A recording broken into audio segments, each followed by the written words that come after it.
Good morning, ladies and gentlemen. My name is Napoleon, and today we're back with another Enlisted news episode, of which last week we did not do.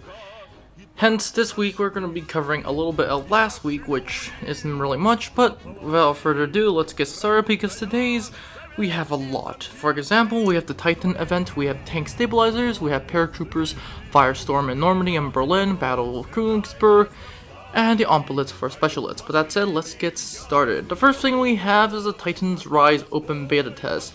As of right now, the 2023 Enlisted roadmap has already the Titan Rise, and that is very, very interesting. Now, obviously, the most important thing out of this is the fact that we have a new battlefield in the Pacific, and we have a new campaign in the format, which is interesting. Obviously, we also have a new battlefield on Normandy and unique classes for mechanics, so that's that. But in terms of my opinion, the Titan Rise is a very interesting update, or event, I should say. It's very interesting in the sense that we do have, essentially, walkers in Enlisted. Now, obviously, a lot of modders I already know are just going to mod the heck out of this thing. And of course, you do get decent rewards such as portraits, 12 bronze orders, 8 bronze silver orders, 4 silver soldier orders, and 10 appearance changes, which is amazing if you ask me. But that said, let's go to the tank stabilizers. So if you guys didn't know, a lot of allied tanks had stabilizers during World War II, especially on the Shermans. Hence, stabilizers were really important. Some of these rules is to imagine the serious military vehicles without mechanics such as a gun stabilizer, but during World War II it was just beginning to appear, which means that, of course, it's not going to be as accurate, but hey, it's better than none. Like I said, some of these stabilizers were installed on US tanks such as the M4 series, which gives it a shifting speed at 24 kilometers per hour when a vehicle is stopped, meaning that you don't have to stop at a full stop to shoot the gun. You can slightly move when shooting the gun. Hence, such vehicles with the complete list is more than 20 vehicles. We have, for the United States, the LVT-1, the M24, the M24A, the M4A176W, the M4A2, the Jumbo, the M3 Stuart, the M5A1 Stuart, the MA Greyhound, and the Gallipoli. For the Japanese, we have the Kami, the Kachi, the Kini, the Hago, the Chiha, and the Chiha Kai. For the British, we have the M13, the Churchill, the Crusader, the Daimler, the Matilda, the Grant, the Sherman. And for the USSR, we have the M3 Medium, the Valentine, the M4A2.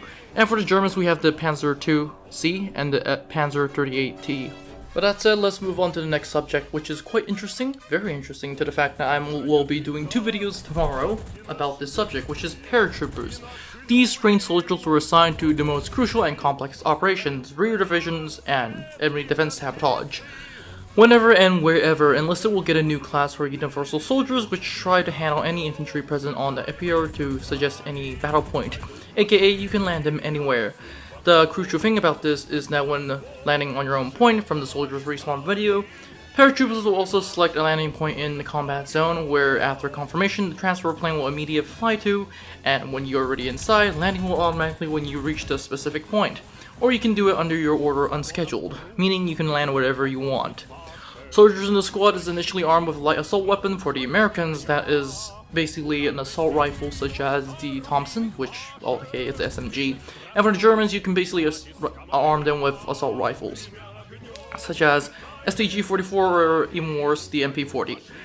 But the interesting thing about that is there's also a supply box dropped from the transport where your paratroopers can grab much heavier weapons such as a machine gun or anti-tank weapon, or grab an engineer hammer, which allows you to build large-scale stationary machine guns, for example.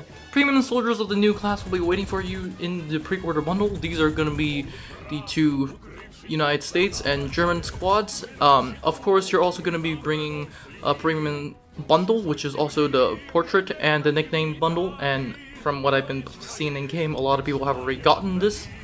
The paratroopers for the United States are the 101st Airborne, no surprise, and literally it's from the story of the Dirty Dozen. If you guys haven't watched that movie, highly suggest that you do. And there's nothing much I can say about these guys because of the history is quite well known. They are armed with the M1928A1 submachine gun with a drum magazine, which is amazing. For the Germans, we have the Kurzakov FG squad, and this is the 6th Parachute Army of the 18th Parachute Regiment.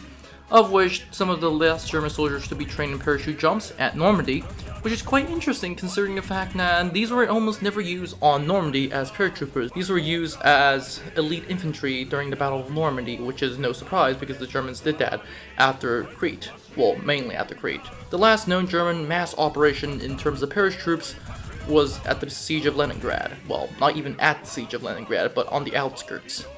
But that said, paratroopers, I have not yet given my opinion because I have 2 videos coming out for that, so stay in tune for that.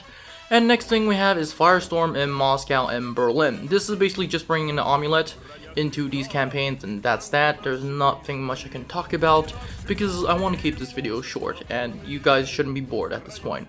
Next we have the Battle of Königsberg, which is getting a lot of confirmations against the Soviets and the Germans in the Battle of Berlin. Basically play the Battle of Berlin.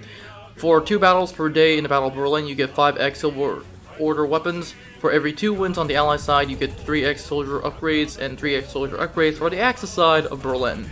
But that said, that's the Battle of Königsberg. Nothing really much I can say. And finally, let's get on to the last one. And today we had Tullio Maglioni's birthday. This guy was the guy who made a lot of good stuff, such as the M1918 Beretta. Now, hence, we're going to be getting from April 7th to April 10th, 1300 UTC time, 30% discounts on Axis premium squads with a Beretta gun for gold. These are going to be the 191st Infantry Regiment in the Battle of Moscow. Highly suggest that you do not get this. And the 35th Pistola Infantry Regiment in the Battle of Tunisia campaign with the Beretta M31 semi-automatic rifle. Once again, like I said, do not get this because all of these are quite bad. What squads should you get? Well, I'm gonna explain to you guys when they do come out. But that said, that is all pretty much for it. We do have Ompulus for Specialists in the new campaigns, which has not been coming out yet. But that's gonna be that. This is all it for the video. Don't forget to like, subscribe, and join the Discord. Comment in the comment section what do you think of these upgrades, challenges, and essentially updates. And I'll see you in the next one.